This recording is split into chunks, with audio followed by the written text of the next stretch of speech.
So we'll just start now. Welcome to Diva On A Mission podcast, where we share snippets of joy to uplift, inspire, and motivate. I'm your host, Eva the Diva, and today we have the amazing Christine from CouldYou.org. Welcome, Christine. Thank you so much. It is great to be here. Thank you so much for coming onto our podcast and sharing your story with us and your mission. So please tell us how, what in life led you to founding CouldYou as an organization? Yes. So I had been involved ever since college. I had been involved in the nonprofit world. Okay. I started out as a young girl in my 20s. I worked for public housing here in the U.S. with our housing authority, and I actually started and ran gang diversion programs for at-risk teenagers, gang members, and families. And that work I did for a lot of years. I did that from the time I was in my early 20s until I started this organization. I started CouldYou in 2008, and it has evolved over the years, but where we are now, we pivoted in 2019 with a focus to end period poverty. And so it has felt, I have a heart for justice and systemic change, and believe deeply that we could do better. And so it has been, that is how I ended up starting this nonprofit. Okay, so you said you had started with a different mission before you came to period poverty. Yes. Could you share kind of a slight overview of kind of the issues you are looking to tackle? Absolutely. So we started the organization back in 2008 with this idea. We had a funder who had spent a lot of money in charity, both in America and in Africa. And in America, he felt like he had a good return on investment. He felt like it was, even though it's charity, he wanted to know his money was being spent well. But then in Africa, he had felt like he didn't know the right people, and maybe the lens that he was approaching charity wasn't working. So we got together. He allowed us the funding to start our own organization. And we started it with this premise that I believe people want to do good. I also believe that there's plenty of amazing people in the West and amazing people in Africa, and we need to join forces to be stronger together, with Africa leading. So often the paradigm of Western countries, whether it's USAID or another entity, a smaller one, often they come into nations and set the priorities rather than letting the countries that they're supporting set the priorities. So we believed from the beginning that if we just bring good people of integrity on both sides to the table, that together they would design programs for charity or business. So we started CouldYou, where we would bring people that wanted to leave a legacy to Africa, partner them with Africa leaders, organizations doing great work, and then encourage them to make a 10-year commitment, and they could do either charity or business together, whatever made sense. So we were more facilitators. What ended up happening is we ended up meeting some extraordinary people, and we loved the program as it started, but we used to always say, let Africa lead and we'll fill in the gaps as needed. And then it was brought to our attention that the largest oil discovery in the last 60 years was in Mozambique, on and offshore. And we were working with government there, and there was a real concern that they wanted to make sure that their own people would benefit. And we have a house in Mozambique. We were bringing people to Mozambique, but we were then asked if we could help look at the gap that they had in literacy. And we decided, okay, we would pivot to be able to help identify illiterate students that were in secondary school and then get them literate in 5 months through a program created by some great teachers and Mozambicans. And then we added a PhD to it. But then that evolved, and then years went by, And the literacy program was working. We were training teachers who were seeing significant increase in their communities. It was recognized by government, and government took it over. But then it was brought to our attention that 93% of the girls were starting kindergarten, and only 11% were ending up in secondary school, 1% of women going to college. Well, you can't build a nation without girls, and so we then were asked to look at the gap. And we reached out to our friends across Africa to say, you know best. And that's when it was brought to my attention that there might be 12 reasons why a girl stops school. But there's one solvable reason, and that's period poverty. So when I learned about period poverty and that it affects 500 million women and girls around the world, including America, it felt like, wait a second, how can such a big issue not really be a focus? Then when I learned about the menstrual cup and then I started to use it, I thought, now I'm on a mission, because we have had a solution to end period poverty that's been around 87 years. It's the safest, greenest, healthiest solution. One cup lasts 10 years, is only $10. So now we're on a mission to spread the word and to bring it to as many people as possible. And to date now, we pivoted to end period poverty in 2019, and now we've served 200,000 users, mostly in Africa, with really high acceptability rates. And so there's millions more on a wait list. And so we are just trying to share the stories, break the myths, and introduce the cup as an alternative to what they're currently, unfortunately, a lot of people can't afford to buy pads every month. Yes. And so we want them to know about the solution of the cup. We have had in mainstream media the stories of period solutions being toxic to women and causing untold health risks. How did you go about ensuring that the cup was, the best method to help girls deal with periods? And take us through that process. Sure. So we actually went and sought the advice of the researchers. So there are, for instance, Penny Phillips Howard is out of Liverpool School of Tropical Medicine. She's considered one of the global experts. She's been doing rigorous RCT trials on the menstrual cup since 2014. Mm-hmm. And so so we looked at the studies, and there are so many studies out there over the years that have been testing the cup. And so I can just talk about one study that she led in Kenya. Okay. In partnership with KEMRI, and it was a 7-year study. So they followed girls that were using the menstrual cup, also girls that might be using just traditional, sometimes rags, and then they also were disposable pads and reusable pads. And what they found after 7 years was pretty extraordinary, because they found that girls who used the menstrual cup saw a 33% reduced risk of HSV2. If you get HSV2, you're 3 times as likely to get HIV. They saw that over 7 years, girls experienced a reduction in bacterial vaginosis, and they had a 37% increase in a good vaginal bacteria.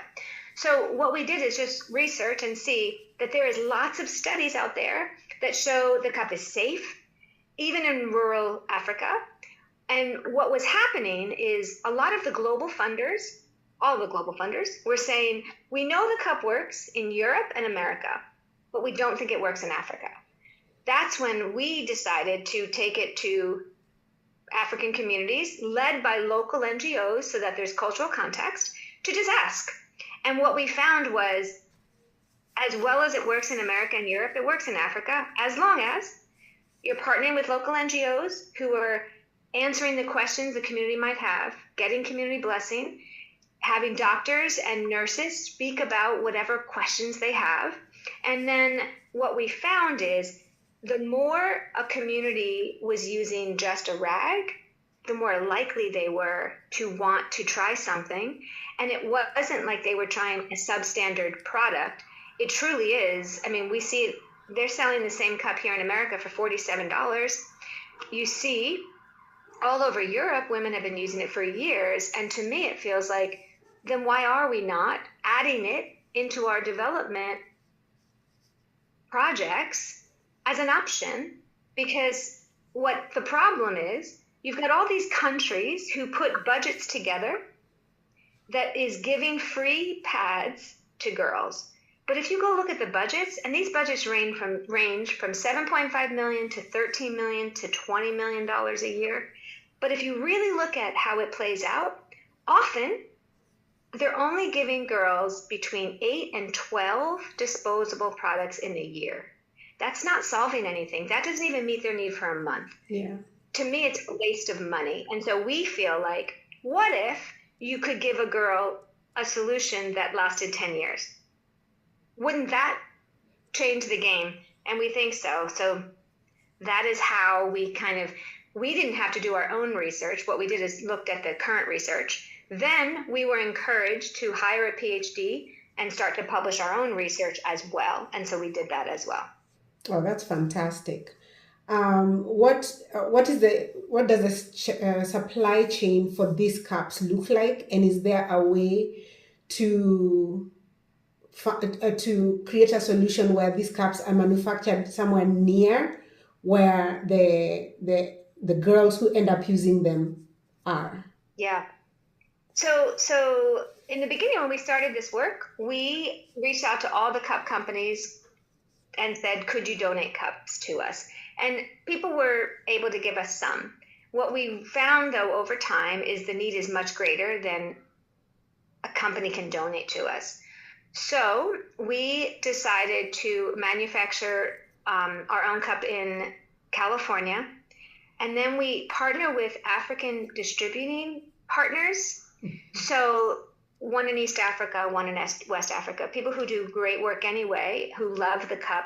So for now, we import it into the country in the hands of these partners who are local distributors. And then they're the ones that will be sure to get it into the hands of the people that we're partnering with. We did plan to have a factory in Ghana that we were hoping to create this year or next year. Unfortunately, we lost a large grant that we were committed from USAID. Okay. So when USAID shut down, even though the money was obligated, we lost it, but so did lots and lots and lots of people. So we are now unable to start a factory right now because the factory is quite expensive. It has to be ISO certified, it has to have clean rooms, it's a medical device. And so we are still believing that maybe it'll be 2027, but we would love to see a factory on the continent for sure. Yeah, we definitely look forward to that because I believe part of creating a sustainable solution is making sure that there's a very short distance between where the product is created and the end consumer. But that's fantastic. Absolutely. Yes. So as you are, trying to resolve the issue of period poverty, what other stigma issues did you encounter as you are trying to help girls? Yeah, so we find there's a lot of myths and taboos. And so, for instance, one of the things we do when we start in a community is often listening circles where local NGOs will talk to communities about, tell us about your current practices, tell us about menstruation and maybe the products that you're using. And that's when you learn different things. And so I can say we have heard lots of different misconceptions, and I'll just list a few. Not all of these are from Kenya. Some of them are from Uganda and Ghana. But for instance, that you can't farm when you can't be next to a crop when you are menstruating because it'll kill the crop. Mm-hmm. That you can't cross a river, that you can't go to your house of worship or your school, that you can't cook, that you must be, you're dirty. And so what we try to do is to say, how do we shift the narrative to, it's how life is born. It's how everyone knows a menstruator, right? You've been born of a mother. You have a sister or a friend or a colleague. I mean, all of us are deeply connected to someone who menstruates. And so we need to have misinformation challenged, and it can't come from the West, right? So that's why it's so good in Kenya, for instance. The people giving the trainings are all Kenyan. Mm-hmm. And what they do, they have a large network throughout Kenya. And so let's say recently someone asked us to do some work in a community in the Maasai. We weren't going to send someone from Nairobi. Instead, we said to the network, well, who among you are Maasai using the cup? Because that's a lot better for those girls, those women, to go to a neighboring community to say, here's my experience, and it's shared from peer to peer. Mm-hmm. And that's how to break some of the myths that they have seen in their own communities. Oh, wow. Okay. I think it's an ongoing issue that we are all trying to tackle, because the better you know, the better you do. It's one of those things, when you know better, you do better. So as in running CouldYou, what do you think are the biggest challenges you've encountered when you're doing nonprofit work across continents? So I actually do believe it is I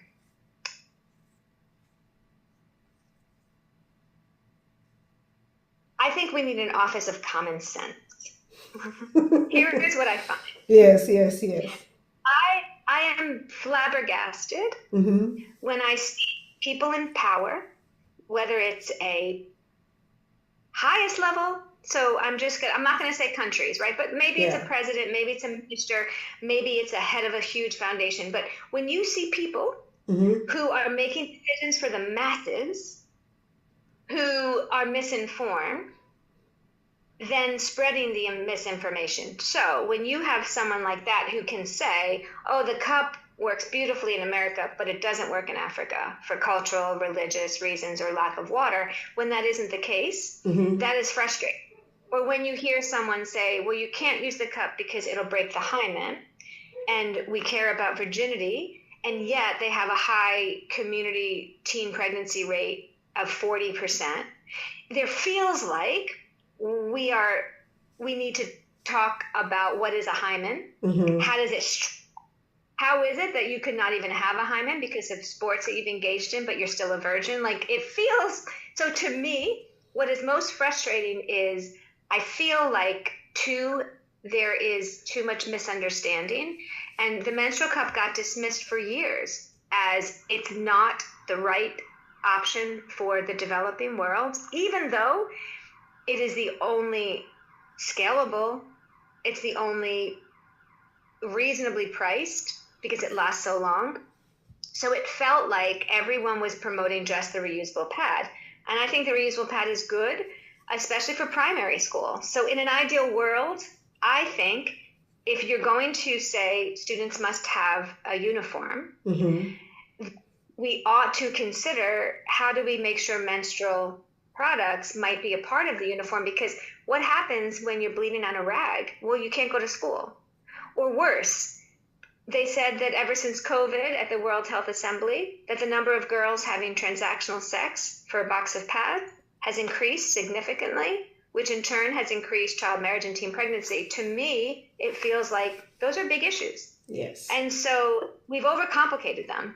I'm not saying that the menstrual cup is for everyone or that it's easy. It isn't easy. Mm-hmm. It literally takes health education. It takes 3 months of follow-up. But isn't it worth the hard work in the beginning to have a 10-year solution? When I got a menstrual cup for the first time, I did not have to buy a tampon or pad for 8 years. 8 years. That's significant. Yes. And so whether you can afford it or not, that's significant money that can be reallocated. What about people who can't afford it? What about women who are missing work or missing school or missing because they're bleeding without a or I've heard stories, countless stories. Maybe they're using dried cow dung or a banana leaf or newspaper. These are not hygienic. And so now you're risking bacteria. I just want the world to become as familiar with the cup as they are with the tampon. They don't have to use it if they don't want to, but I want them to know it's out there. Okay. And I definitely applaud it because I've also been using the cup for the last 4 years, and I love it. I love the freedom it gives me. I love the savings. I feel like I'm better able to manage my period. And this is for me, a 46-year-old woman. So I also feel like, and I also just got into it just, like I said, 4 years ago. So for younger girls, I imagine if they're able to use a cup, the amount of the freedom they would experience, the savings, all of these things improve their quality of life. And I think that's all we're trying to do when we talk about ending period poverty. And I really applaud your work. So Thank you. Thank you. So in this work that you're doing, and I understand it's really partnership driven, how do you maintain meaningful partnerships with communities that you're dealing with? So the way it works is we try to look and see in each community who are the best organizations doing sexual and reproductive health work. So in some communities, it could be NGOs, it might be community health workers, but we try to first asset map to say who's out here doing great work. We don't need to recreate anything. Therefore, we find them or they find us. We get a lot of inquiries every day on, please, can you partner with us? We vet them through an expression of interest where we understand what is their capacity, what have they done in the past, how rooted are they in the community, are they a local registered entity, have they done this kind of work? If they have, then it's a lot easier to become an add-on. We simply then say, maybe you've never used the cup, so please, here is cups for your leadership team that might be doing the actual trainings. Try it, see what you think. Then from that point, they self-select. Then we train the trainer. Our teams will train their teams so that they know how to talk about the cup and how to wear it safely and how to clean it and how to store it. And then we also will train them on how to collect baseline and end-line data using CouldYou so that we are assuring that the cup is being used and that there's benefit, and we can track the benefit. The benefit might include decreased absenteeism, increased health and well-being. It might, there's taboos that we can track to see if that changed from the course of using the cup along with health education. And so we train them on that, and then we collect data at baseline and end line. And what's good about it is that we're engaging with the community on several levels. We're hiring marginalized women to make the cotton carry bags, hiring underemployed youth to collect data, and then also investing in building capacity into some of the organizations so that they can add this work into their current work. Oh, that's fantastic. So let's say best case scenario, you address issues of period poverty and you're successful. What does that then, what's the bigger vision to that? Bigger vision is we'd like to see policies changed. So if you look at Kenya does have a commitment to the issue, right? If you look at your national policy, you do provide disposable pads to girls in school. We would love to see nations look at expanding their reach. In an ideal world, I'd love to see, if you have a budget in a country, to allow the reusable pad to be offered instead of disposable pads to the primary school girls. At least it lasts longer, and begin to offer choice in secondary school so that you can perhaps go to secondary schools. If you have a budget anyway, you'd actually be able to ask the girls which they want. I think what you'll find is the majority of the girls with adequate training will choose, the older girls will choose the cup. And then if you give them a cup, now you don't have to worry about, for the rest of their school years, they don't need another product. You'll save money as a country, and you'll be able to use that money for something else that's important. We all have a lot of issues that need to be addressed in our countries. So why continue to spend money every year to provide disposable pads every month? It just feels like a waste. Yeah. So we want to see policy change. We want to see awareness. We want to see foundations that are funding only the reusable and disposable pad also recognize the cup as an option. And so I think that's kind of our big vision, is to end period poverty. And you only do that by awareness and by actual policy change and reallocation of some funding. Okay, that's fantastic. So now, in this world that we are living in, there's a lot that makes people lose hope. What in your work keeps you hopeful? Testimonies of girls. So I was devastated when we lost the money from USAID, when we were promised it, only to lose it. I was devastated. But what gives me hope is a video testimony, an audio testimony, whatever story from any of our countless numbers of partners across the continent saying, this thing works. I love it. I can tell you recently in a pilot in Zimbabwe, women farmers who got it, these women are living on $1,000 a year. $10 when you have $1,000 a year is a lot of money. They were gifted the cups.